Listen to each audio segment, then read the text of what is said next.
Welcome, friends, to the monthly meeting from Dera Bruce. We are assembled here for Memorial Day event, and I see few new faces. Some traveled from far away to meet us. Some known faces I've met in this life earlier. Yeah, please come and sit in front if you like. I don't think I'll be able to shout from here. So welcome. I'm so happy to see all of you. I generally come back here during summer when the weather in Bruce is much better. It has warmed up. Okay.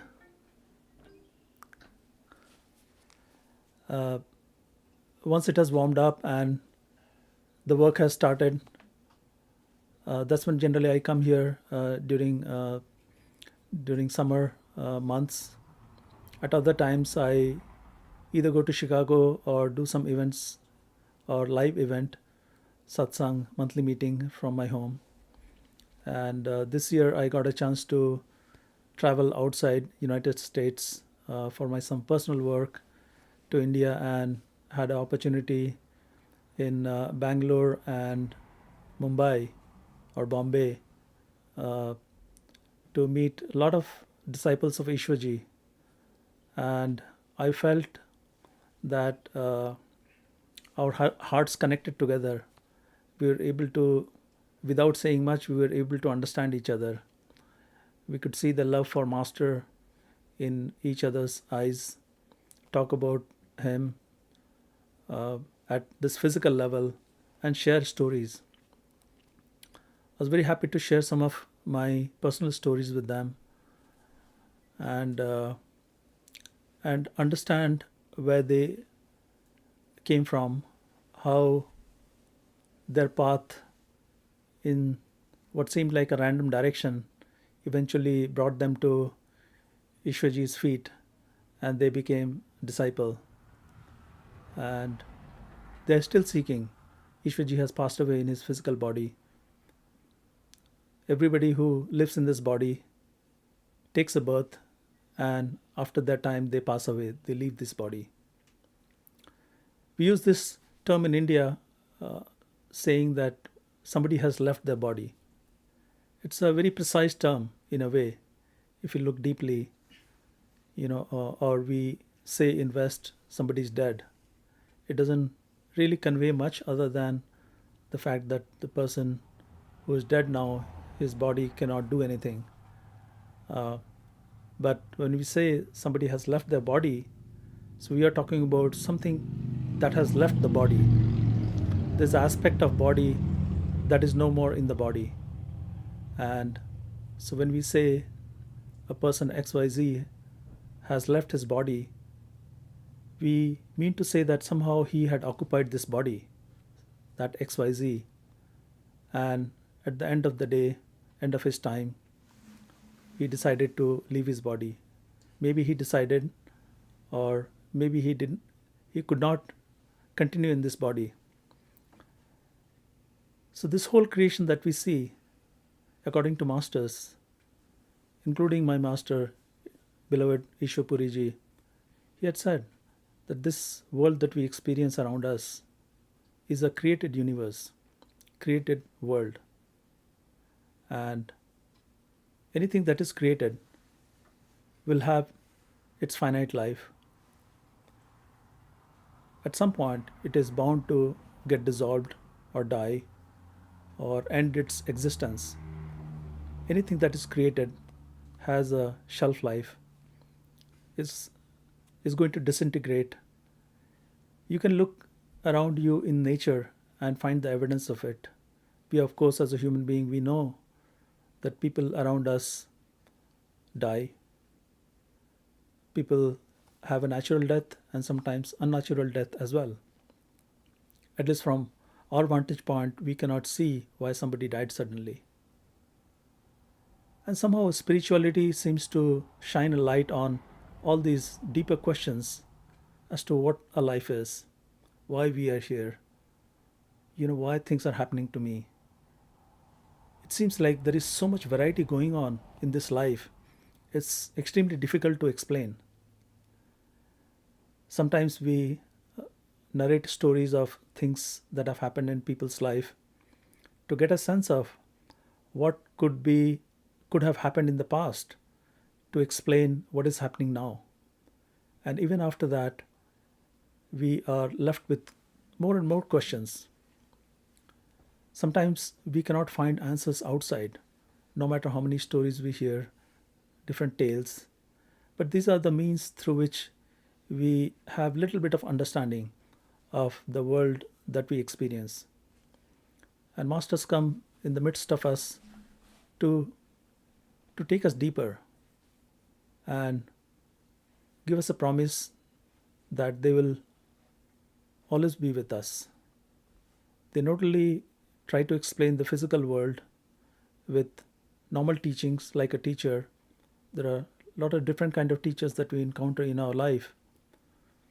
Similar to that, these masters, through their personal experience of not only this physical world, but much deeper that they personally experience, they try to convey that to us, that there's a truth beyond what we generally experience through our body, in this physical body, the senses that we have built. This is our reality, but there is another reality that we can touch.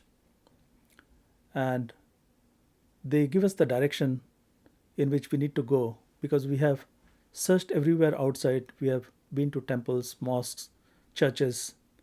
We have read scriptures or scriptures that were written down long time back, and we try to make sense of the meaning of the words that is conveyed in the scriptures. But because a lot of time has passed, our vocabulary has changed, we cannot understand some of the words that have been written. So masters, in order to give us the truth, they appear in the midst of ourselves because of our seeking. Because sometimes if you just talk to different disciples of Master Ishupuriji or other seekers in different paths, you would realize that they are not identical to you. Their experience is not same as you. They come from completely different background. Sometimes they follow different religion. They have met many masters in order to get a glimpse of truth for themselves. Maybe there is something aching in their heart. Maybe they have some disability. Maybe they have some emotional issue. Or maybe they're just curious. A person like Gautam Buddha, who was born as a prince, who had everything that one could ask for in their life, still ended up, because of his curiosity, ended up chasing the truth. And finally, after a lot of struggle, he found that truth. He had that realization. And so it doesn't matter, one can be a king. Like we talk about King Janak, who also had some mysterious experiences, and that made him really curious. And then on the other side, there are masters like Kabir, and there are many masters in India who have been born in a lot of poverty. So Kabir used to weave clothes. There are masters who used to just mend the shoes, like Master Ravidas. So wherever disciples are, wherever seekers are, masters somehow appear. Who are these masters? Who decides to send them our way? There must be some force in the universe that is observing what's going on with us, because of which we ourselves find in the midst of this vibration, where Ishwarji himself gave lectures from this place. He stayed in this house where this discourse is being done. So somehow there's a pull that we cannot see. It's mysterious in nature. It works through coincidences, and we just happen to find ourselves because we are seeker. I know when I came to United States, I was chasing something else. I was chasing material gains. Like a young man who had just got his engineering degree, I wanted to make a lot of money for myself because growing up, I did not have so much luxury. I did not have automobile. All I wanted was a fancy car. And the only fancy car that I saw back in India while I was growing up used to be a very uh, small car, maybe like Ford, uh, the smallest version, Alto or something like that, uh, a Ford Focus. There was a car in India called Maruti Suzuki, and that had just arrived in the market, and that was my dream. To one day have that vehicle with me, and I would be driving that everywhere, and that would be my status symbol. That's all I wanted. And and for a long time while chasing that dream, I completely forgot about what I had dreamt of having. And uh, I thought that I would, after achieving that, I would give up everything because I would not need anything else. And here I was in the United States chasing even bigger dreams, comfortable life. And yet, when I accidentally found out Ishuji's video on YouTube, something changed in me. I'm sure a lot of you have experienced similar things because I've heard from a lot of you back in India as well. After meeting so many of the disciples of Ishwarji, I had the same feeling. I felt as if a part of me is in all the people that I met, and I was able to see that they have the same emotional reaction upon seeing my master's video. And it the occurrence of that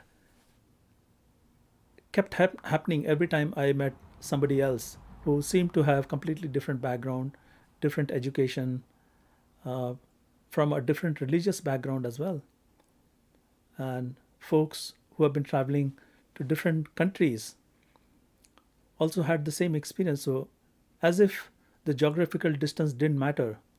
It didn't matter whether somebody is in India or Africa or Australia or Canada. So the distance didn't seem to matter as long as somebody could get a glimpse of a master and in his authentic voice hear few words. That was enough for them to feel in their heart that what they're experiencing is coming from the ultimate truth. Because there is a difference everybody experiences when they talk to different teachers, let's say a common teacher, and you get some knowledge. Normally, we as a human being are very systematic in our thinking. We when we hear something, uh, we don't normally accept whatever is being told to us. As time passes, we become hardened in our belief because of our teachings, and we become skeptic. But sometimes when we are open enough, when we are seeking, and because we have searched for the truth everywhere, we have been to different places, read a lot of books, so we have inkling of what truth may look like, may feel like. And when we hear the words coming from uh, somebody who seems to convey in authentic manner without using fancy words but through their own experience, and without boasting about it, without claiming that they have the knowledge, they just want to share things that they have personally experienced, because they feel that they were just like us at some point in time, and they were seeker as well. And they can look at their past history, past life, and see the difficulties that they went through to get to a place where they have been blessed by their own masters and been held by them and assured by them that they will one day reach this place that we generally refer as Sachkhand, or ultimate place where the truth is revealed. They can understand the truth, the way this creation works. But for common people like us, it's very, although we want to believe everything that we hear, but there's a part of us that is always skeptical. It's always challenging. Okay, it could be true. Maybe it's true for you, but it's not true for me. So, how do I experience? How do I get to that truth? Because it is said that knowledge will set you free. So, we want to have that knowledge, not just in terms of the words, but in terms of true experience. And then be sure that what we are experiencing in this world is just for maybe entertainment. As they say, that God decided to create this world to experience Himself, to experience different points of view. We are nothing but part of Him, as masters tell us through their experience, that we are conscious being, we are soul, we are this drop of consciousness that feels that it is so small, so tiny in comparison to this whole universe. This universe, at least as far as eyes can see or our instruments can see, and scientists have, through their probes, through their various instruments, through different understanding different laws of nature, they have figured out that the world, or this universe that we can see through our physical eyes, or maybe different instruments that we have built, we can get a sense of how long this universe has been around. This earth itself has been around for 4 or 5 billion years. Masters say that these things are created. At some point, if you see the model of this universe, there are trillions of stars, galaxies. There are, as far as the eyes can see, and our eyes actually cannot see much. So we take use of modern tools to give us a sense of how big this universe is, how far away different kind of matters, galaxies, black holes are. So we make a lot of theories to understand that. So we use our mind, the scientific brain, to understand, so that maybe it would satisfy our curiosity, and through scientific means we can get a sense of what this creation is about. We in fact found a particle. We have been dividing things in order to analyze. So we have come up with the constructs of atoms, molecules, different proteins in our body, different systems. We have figured out how the body is organized into different organs that assembled together, put together, somehow works autonomously. And this body is full of miracles, and the miracle is not only happening inside but outside as well. Outside, there are physical forces that we can observe. We have made theories, and we can explain how this world works. Yesterday, we saw a beautiful rainbow outside as we were, some of us were gathered, and I'm sure a lot of people in the town of Bruce and surrounding town saw a beautiful rainbow. This is the second time I observed this rainbow here. It was last year as well during Mitti Seva, and we were so happy to see that and sort of connect the dot that, okay, it's blessing of great master Huzur Maharaj Baba Sawan Singh Ji, who was master of my master Ishopuri Ji, because his name is Sawan, and in India, and in fact his birth, a great master's birth, happened in the season of Sawan, which is a rainy month. And right after he was born, in few days the rains had started coming heavily, and it was a period of drought, and for a few months there was not much rain, and so all the crops were dying, the animals were suffering. So after his birth, it was there was abundance of rain, and the whole nature started flourishing again. So we try to make that association that he is also blessing us, because this place where we are assembled, where we are trying to uh, make few buildings because our master wanted to dedicate this place for his master. And so we somehow associate this whole place as being very sacred.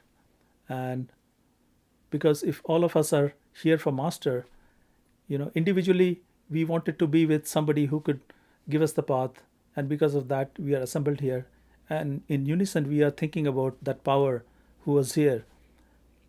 Not only he was here, he just left his body, but his essence is still here. Nothing goes anywhere. We are just having an experience. So what we experienced yesterday or last year of rain coming down and experiencing this rainbow, although it is all material, we are seeing this world, this rainbow, this rain, experiencing this rain as physical things, but we cannot but think of this master because of whom we are here. And that's a beautiful thing to experience. And all of us were so thrilled.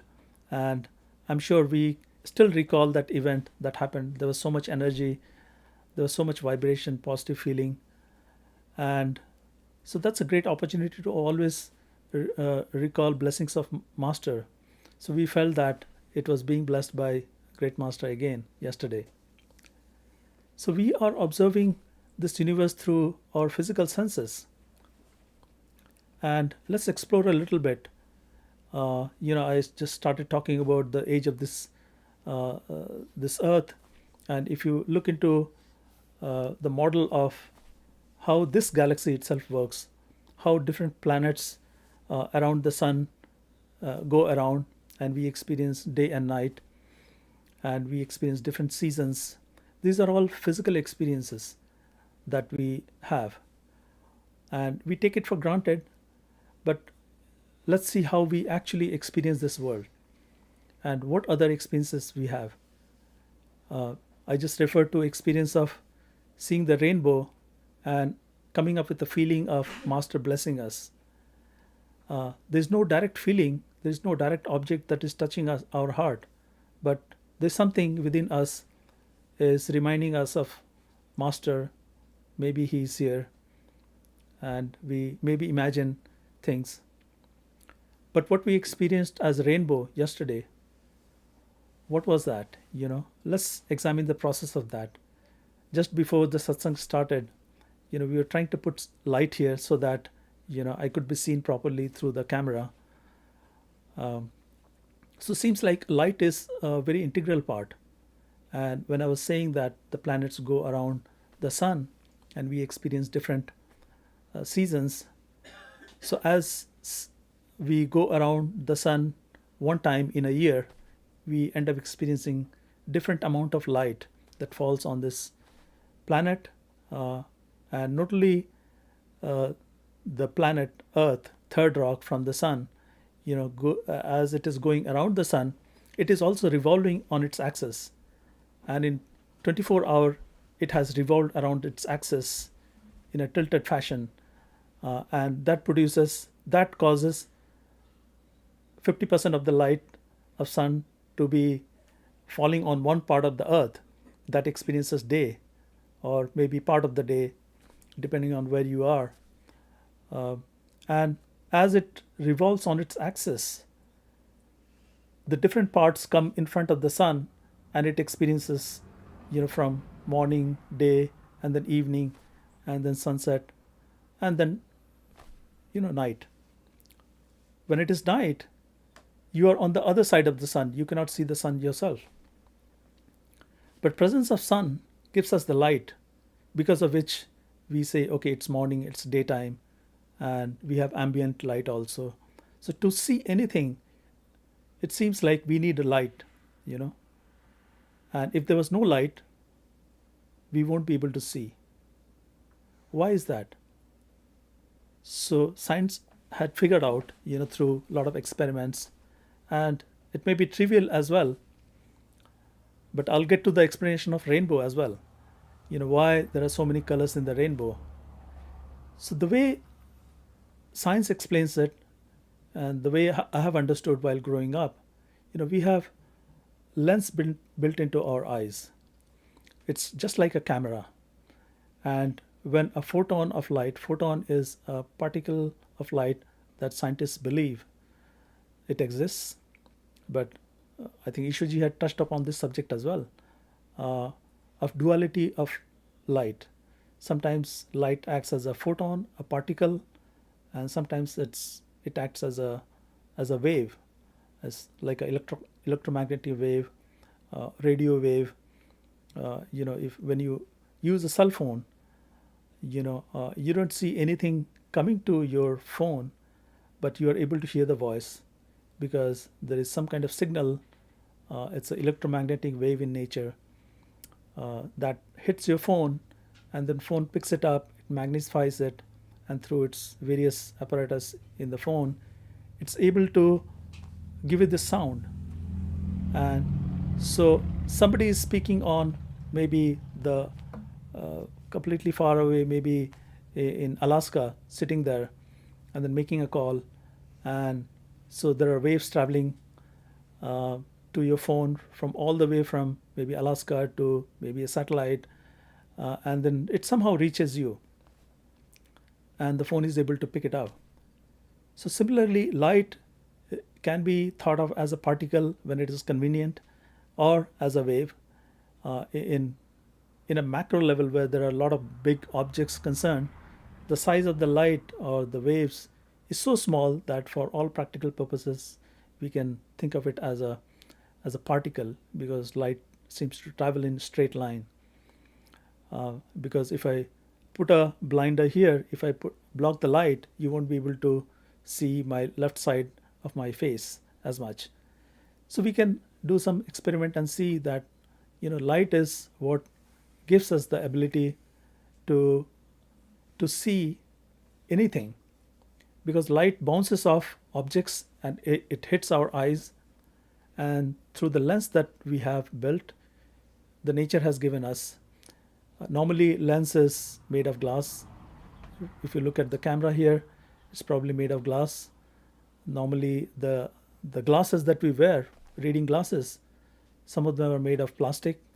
It so happens that nature has come up with a beautiful arrangement, device that is physical in nature, and you can rub your eyes. It's made of tissue, it's made of flexible material, it's automatically built in, given to us, and we can utilize that. Our body utilizes that lens to catch the light that is being reflected from all the objects that we perceive. And if we close our eyes, we won't be able to see anything. Why? Because by closing your eyes, you are not allowing those photons, those reflected light, to enter your eye. And what does the eye do? The eye that we see is a lens that's carrying the signal of whatever we are seeing. Those lights, different colors, intensity of light that enters our retina, and we have sort of, you can say, signaling mechanism, neurons connecting your eyes to back of our head, middle of our head actually. So if you see any diagram of how eye works, you'll see a lot of tentacles going from your eyes. I'm not using the right maybe scientific or medical terms. It's a crude way to present it, but there are some, you can say that some wires, sort of, tissues, flexible tissues going back all the way to the center of the head. And people have, seen how this lens works. So it should be projecting image that is reversed in our head. And yet we don't see things reversed, at least we feel that whatever we are watching, it is in upright condition. We see people walk and we get a sense that, okay, they are upright, they're in a normal, they're standing or walking in a normal way. There's nothing wrong with that. So somehow the perception is received in the middle of the head. And so what do the eyes do? They just carry the signal, and we somehow become aware of things. So if somebody, let's say, is blind, would the world disappear for them? If you ask them, or we can do the exercise ourselves, we can close our eyes, but would that convince you that world is no more? Because we perceive the world through our eyes. Most of the time, people with functioning eyes, that's what we do. We just look at something quickly and grasp what is in front of us. But if you did not have that faculty for whatever reason, then would the world disappear for you? Let's ask that question. Let's make a hypothesis, right? We close our eyes, but then if you close your eyes right now, you may be able to hear cars passing. You would know that something is going on. If there was nothing happening, you would not be aware of it. So even with your eyes closed, you would know that something is there. You'll be able to hear sound that will be able to convince you that, okay, you don't know what's happening, but there's something happening. If you're familiar with the sound, as we grow up, we become familiar with what sounds like what, what musical instruments sound like. You can tell the difference between guitar and a drum because of the notes that are emitted. These are again physical in nature. Somebody hits the strings on the guitar, and some vibrations happen, and those vibrations through the medium of air is communicated to our ear. And the way the ear is shaped, somehow those reflections of these sounds travel through our ear, and somehow at the end signals are generated that are communicated again back to the center of our head, and we somehow become aware of the sound. But it's possible that there are people who cannot see or cannot hear. They're deaf and dumb. Sorry, blind, not dumb. Pardon me. So for them, how will the world look like? Of course, they cannot see, they cannot hear. Would the world still be around for them? So let's try to analyze that. And the other day when I came in to this house, it was middle of night. And so I opened the door, all the lights were off. I was not able to see anything. And there was hardly anybody around here. It was late, 10:30 in the night. And I could not hear anything. But, well, I have functioning eyes. With the eyes, I was not able to see much. I was just going by memory, and I'd been here last year.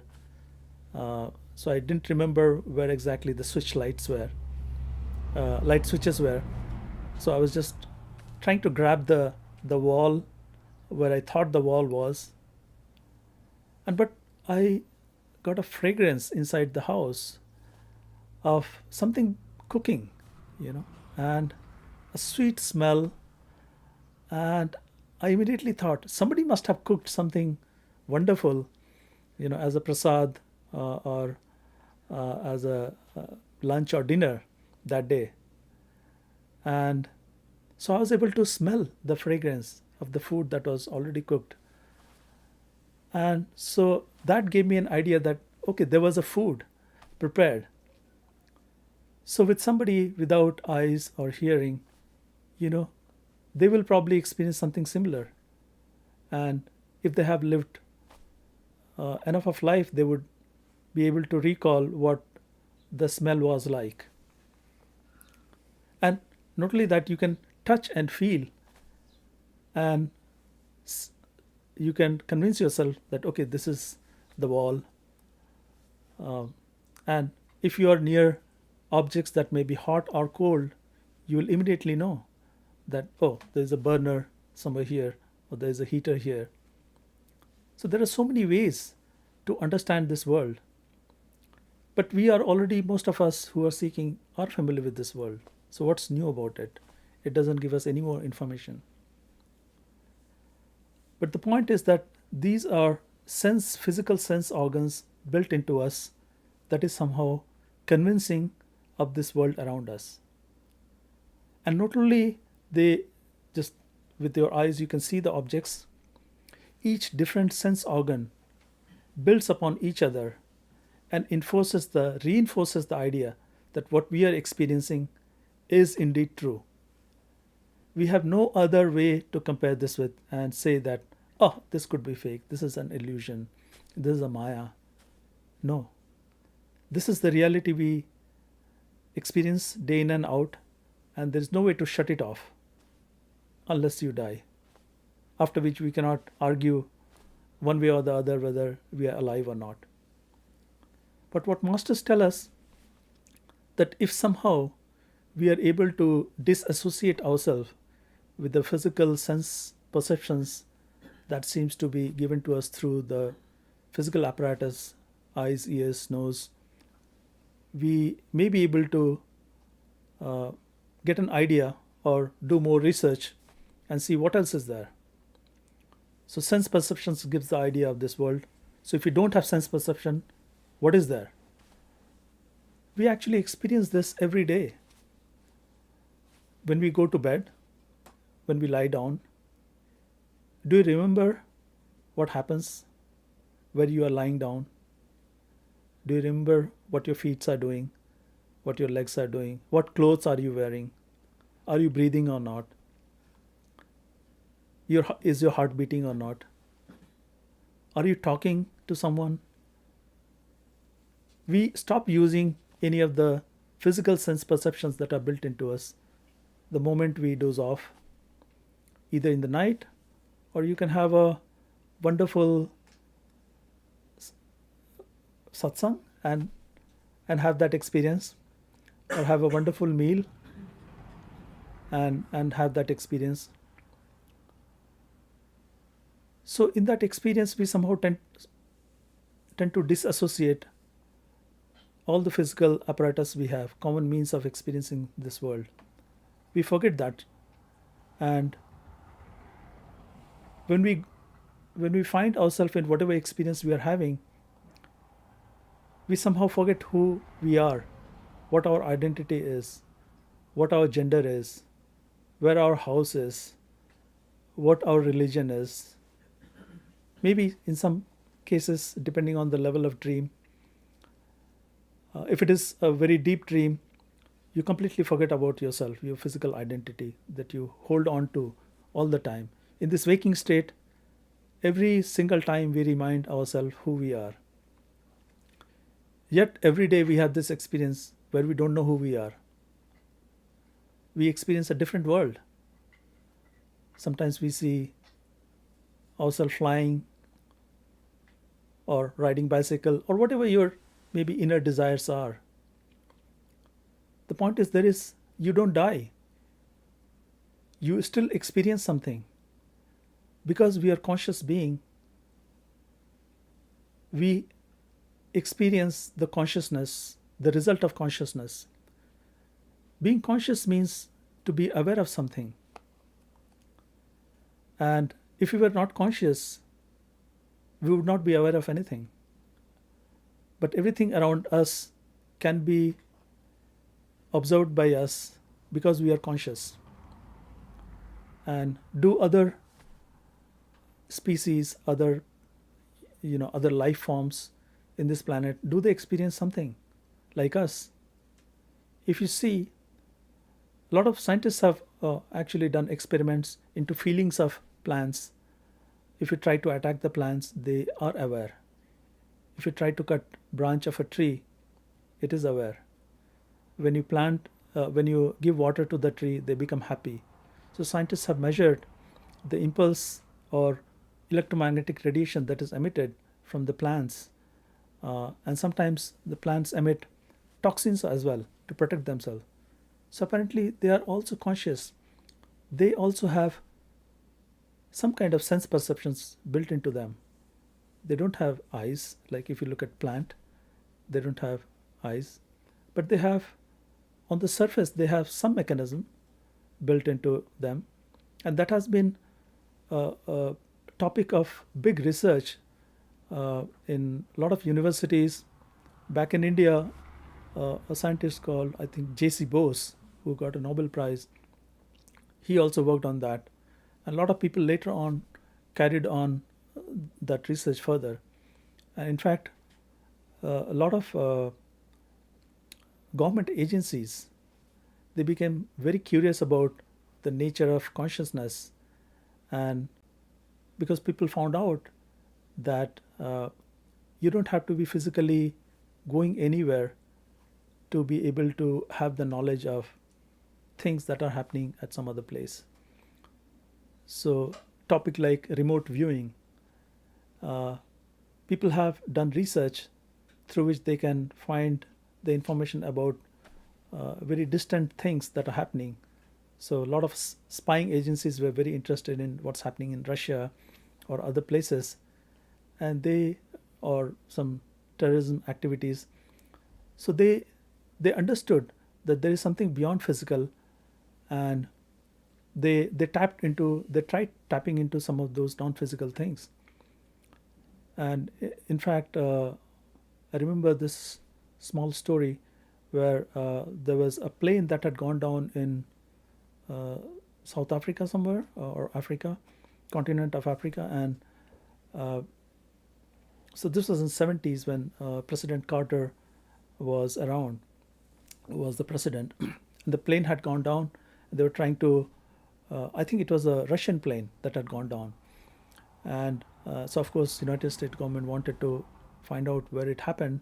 They were trying to locate and find some information about what was in the plane, and maybe some important information that might be important for state security and so on. But nobody could locate. All the scientists were trying to read the signal from radar, and apparently, it had crashed in a place where no signal was being emitted. So they went to these people who were sort of mastered this approach of not using any physical means but tapping their own consciousness, and they were able to locate where exactly the plane had crashed. And so the information was given to Carter, President Carter, and at some point after he had retired, he had talked about that he had himself witnessed uh, that the plane was discovered because of some remote viewing work. So a lot of work has gone into that area, and a lot of reincarnation related research has also uh, uh, increased the curiosity in government agencies as to how this field really works. But we don't have to. So some of the work that was done through reincarnation research and remote viewing, that is similar to the work we can do. What masters have told us, that the physical body contains pretty much everything, and we just need to go inward. So it's a matter of disassociating ourselves uh, through these whatever various means, either through sleep or daydreaming or even imagination. We can shut off these faculties and find ourselves in the midst of maybe another existence. So what masters tell us is that we are operating from behind the eyes, and our awareness is always going out. And because of our awareness, we are able to operate the physical senses. When we look through our eyes, we consciously pay attention through our eyes. If you want to get a knowledge of the flower that is over there, I just have to turn my head and look at those flowers. So we just have to pay attention to them. So seems like our attention play a very important role in getting a knowledge of anything. If you want to hear something, you just have to become attentive and you hear it. If you want to touch something, you just have to put your hand or part of your body and you become aware of that. But if your thought is somewhere else, if you're thinking of completely different thing, if you're thinking of being in Hawaii and walking on the beach, then you forget what is around you. The fact that you are sitting in a chair, or you have people around you. I find that myself, that when I'm driving, my wife is sitting next to me, she's talking, I'm not, although the words are hitting my ear, but I'm lost somewhere else. And then I have to ask her to repeat again, what just happened. So attention is extremely important in getting information. And while you're reading a book, it's very important to pay attention to the word, and not only words, but the whole sentence and the context around it. So attention gives you more and more information. And as Master used to say, if you have committed a crime, or if you have hurt somebody, or if you have killed somebody, it'll be hard for you to even read a single page. So attention is very important. So can we make use of that same attention to now get a knowledge of something that is not normally perceived? So we just have to somehow sit in a quiet place, close our eyes, and try to see what's happening, and not try to focus or remember things that is around you, because remembering is nothing but paying attention. So even if you close your eyes but think of something, somehow that appears in your mind.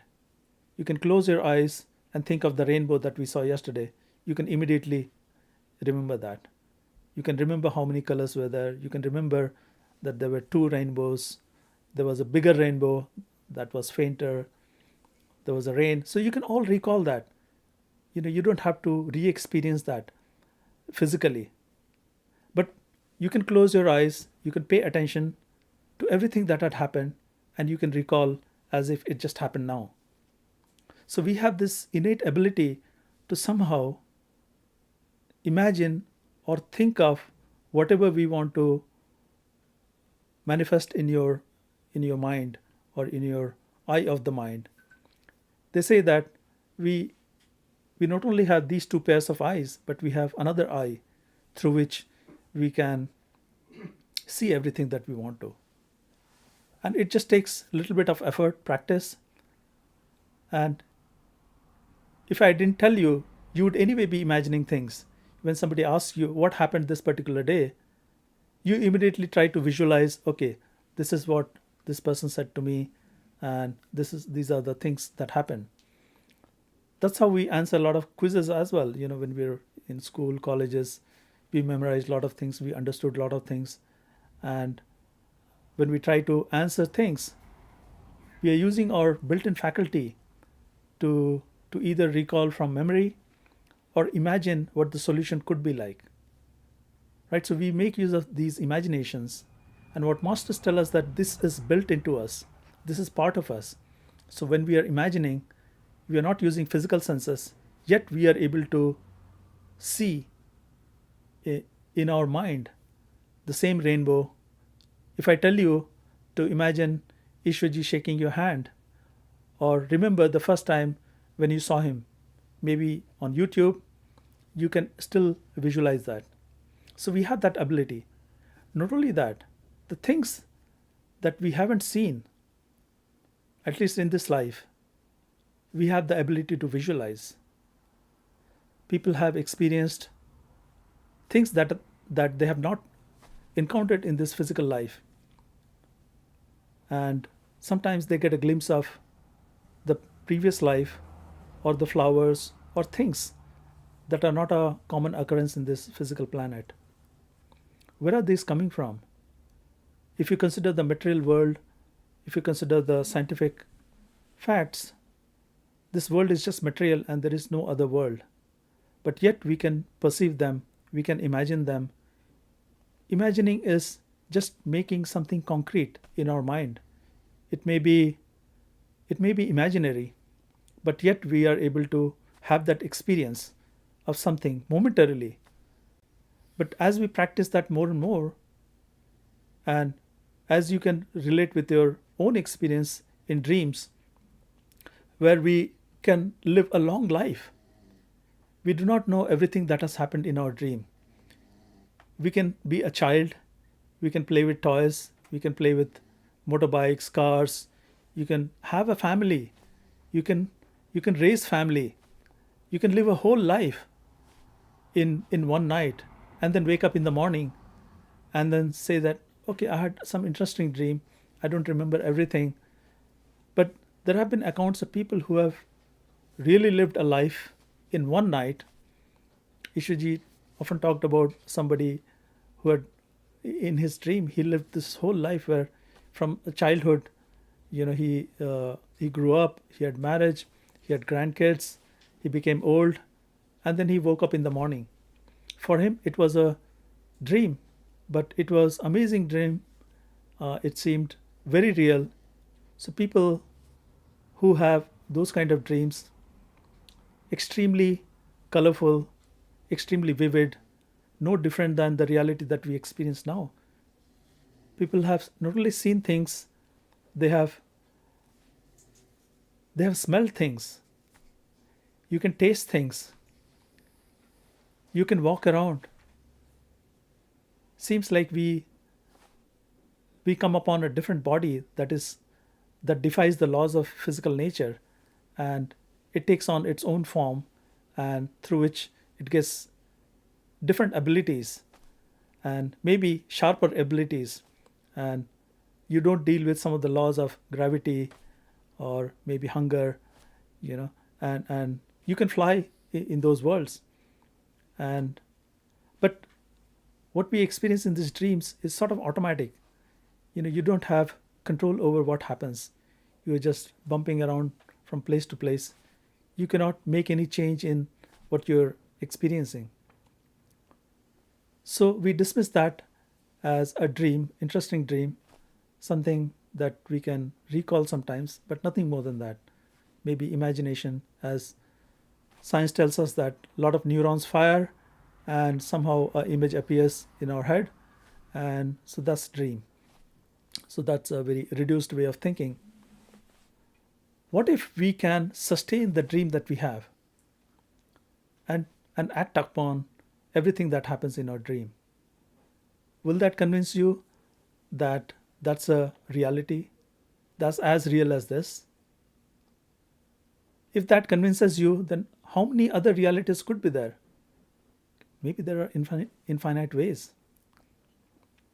It's for people who are true seekers and truly want to know what this creation is about, what the true identity is, who is it that experiences and imagines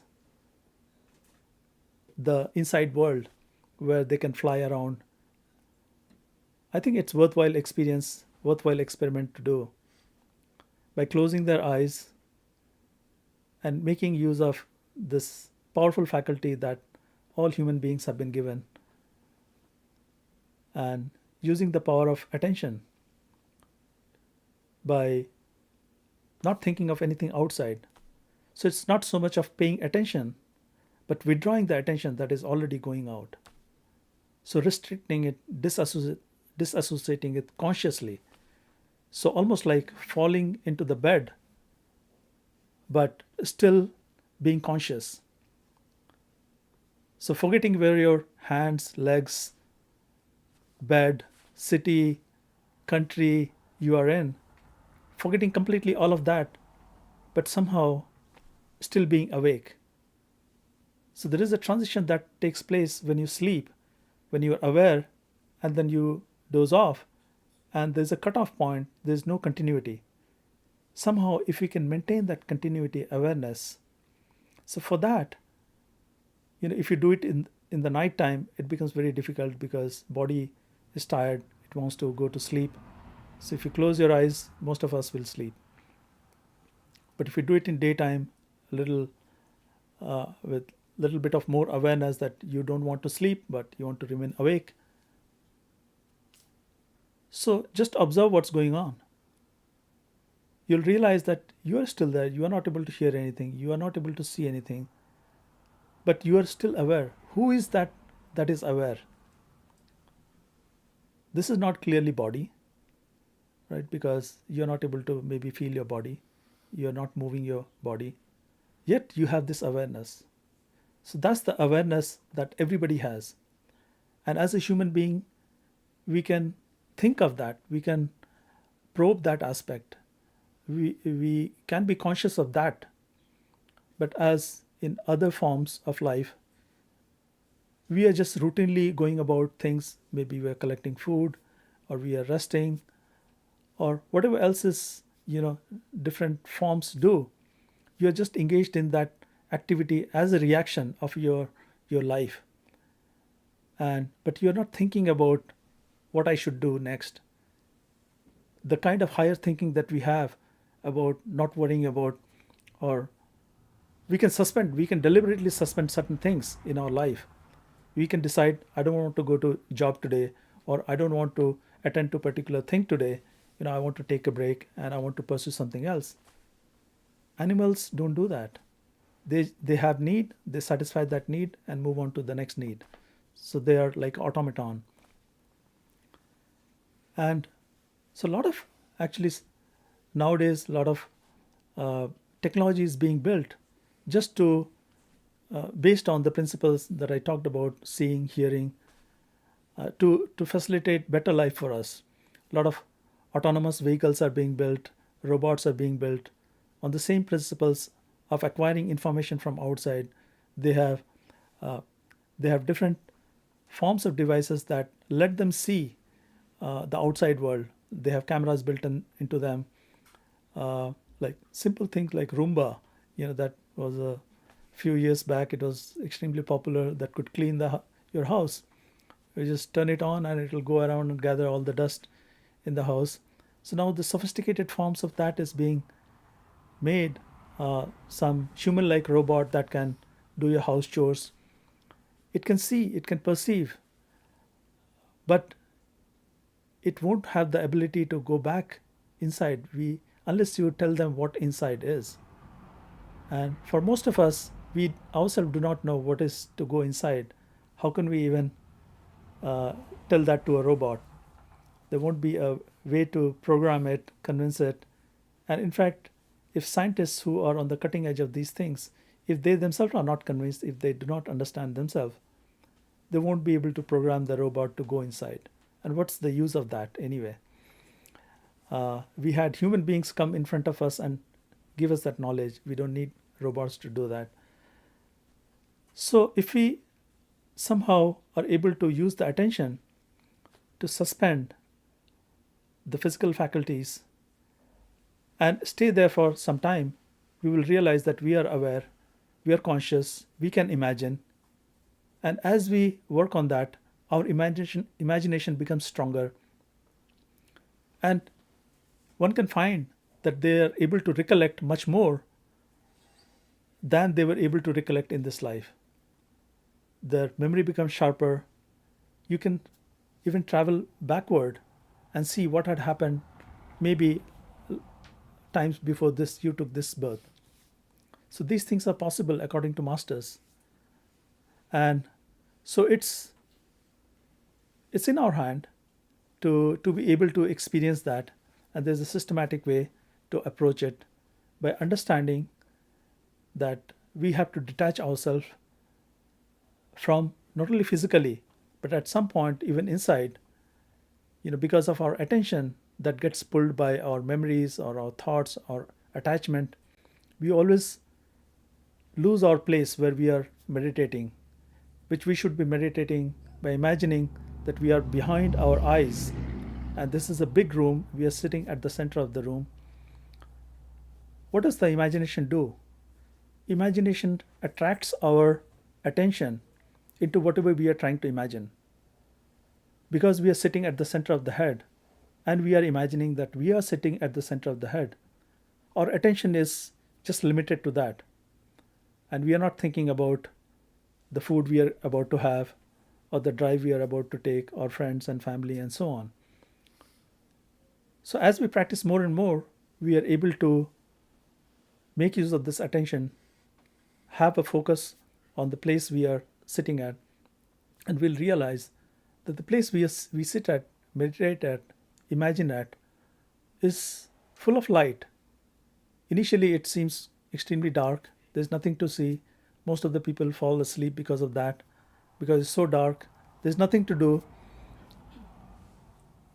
Friends that I used to talk to, and sometimes I would mention meditation, they would say that it's so boring.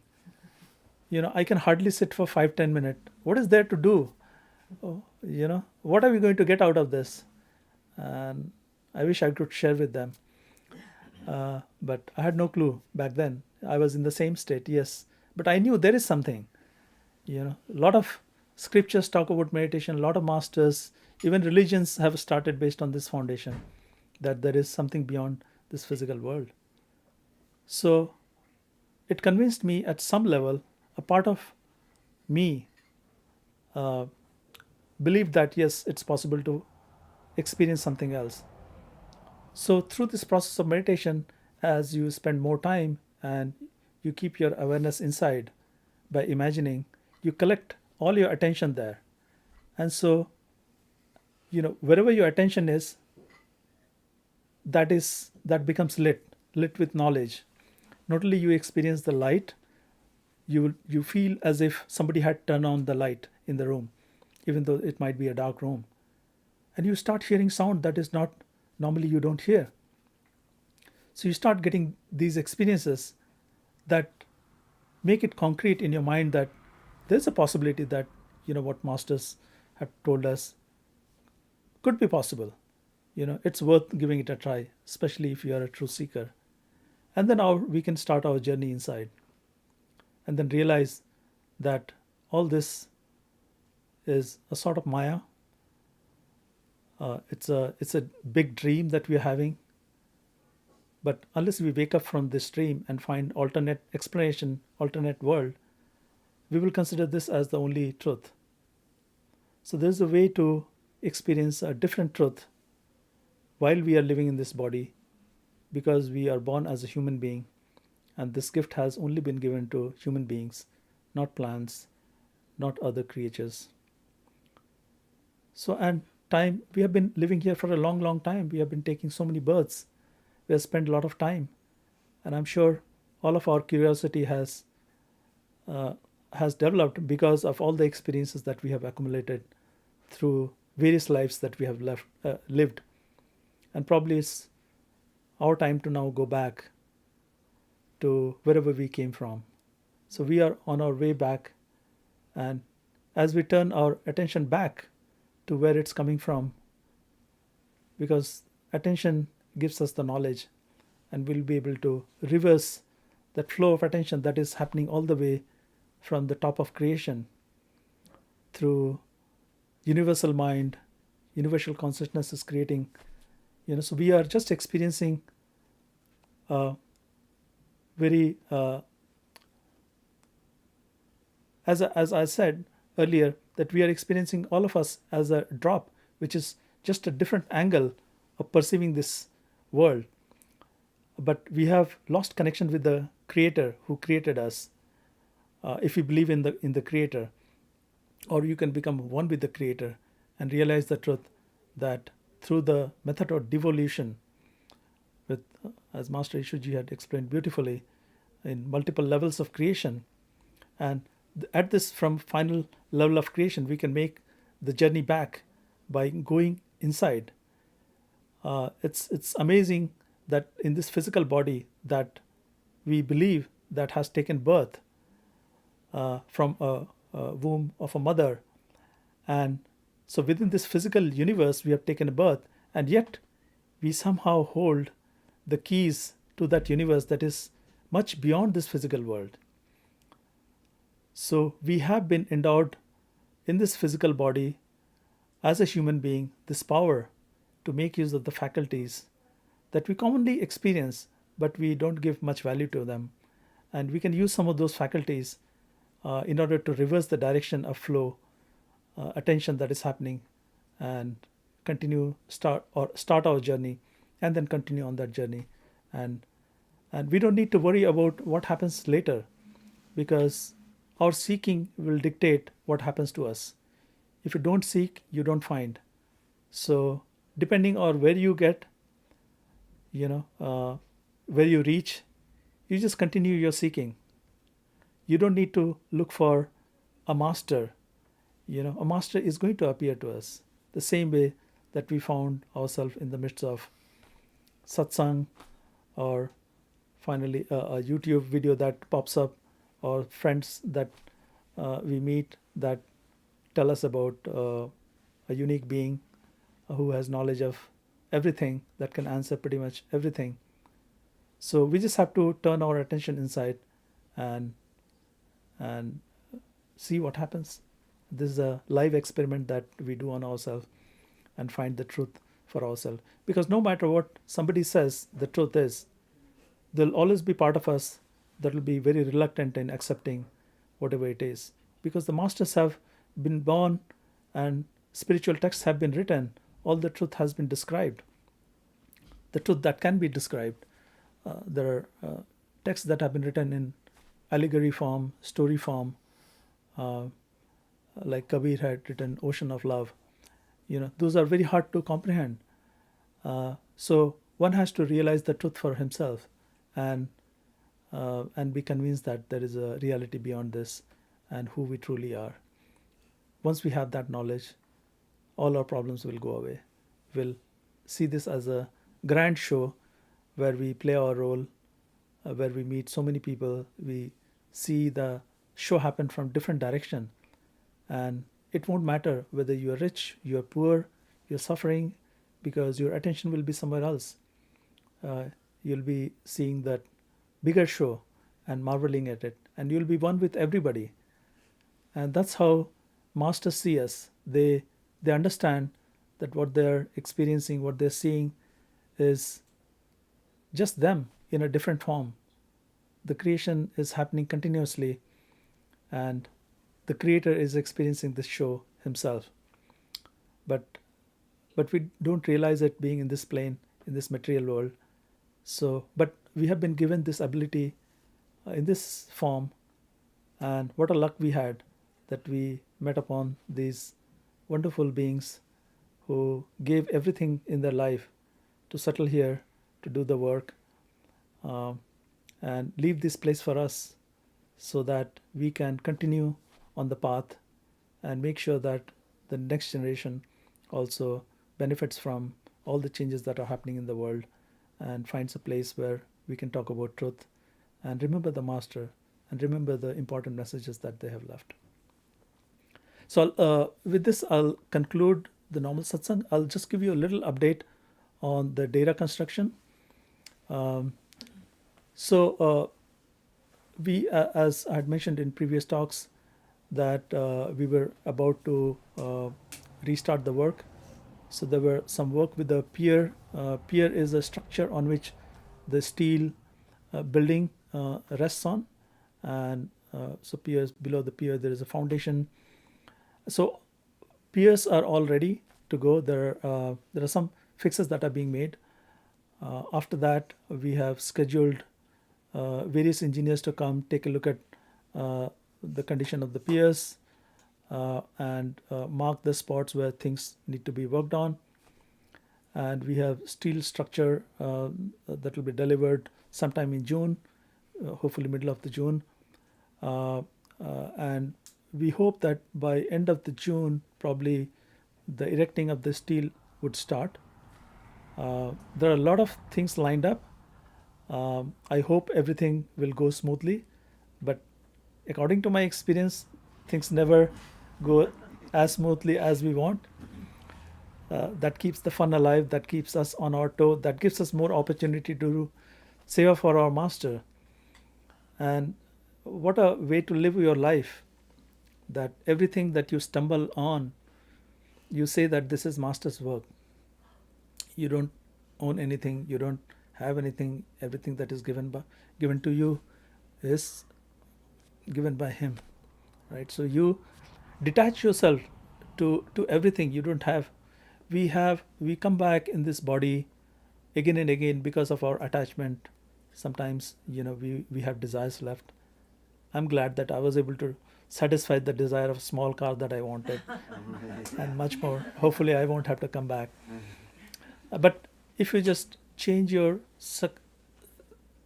the way you think, and give everything to your master, you know, and just live in his will, consider that as his will, then then then there is no loss, there is no gain. You're only in love with your master. And so, even though we face a lot of obstacles, a lot of us talk about that, that okay, this is happening because of master's will. So we get into a lot of discussions sometimes, because as human beings, we have some experience. All of us come from different background and want to have influence for good, and sometimes people do not agree. That's very commonplace, and that's understandable. But we have to, at the end of the day, we have to step back and look at the bigger picture and accept that we are doing everything because of his will, because he wanted to have a place for his master. And so we are doing our best. I'm sure things again will surprise us, but this is so I just wanted to give you an idea of what is about to happen. So hopefully in June we'll see some activity, and even if it slips, something happens, we'll make adjustment. And so we hope that by end of this year we'll have a structure up, and beyond that we are supposed to enclose the structure. And so we'll see how much funds we have left, and if with that fund that is left we are able to enclose the building, of course we'll do it. But if we are short on fund, then we'll see what can be done with that fund. We may have to take a little half-baked measure or figure out ways to enclose the building with some temporary solution. So we have some idea, but we'll see when the major part of the work, which is steel structure erection, that is done. And as you know, the weather here changes quite a bit. So if it is left, in its own shape with the steel standing, with a lot of snow and rain, some of these things might start corroding. So for a long period, we cannot just leave them as is. So we have to enclose the building so that it's protected from the weather. So our goal is to at least get the steel structure up this year, and then figure out how we can enclose the building. And as things progress, I'll share more detail with you on the current state of the project as well as future plans.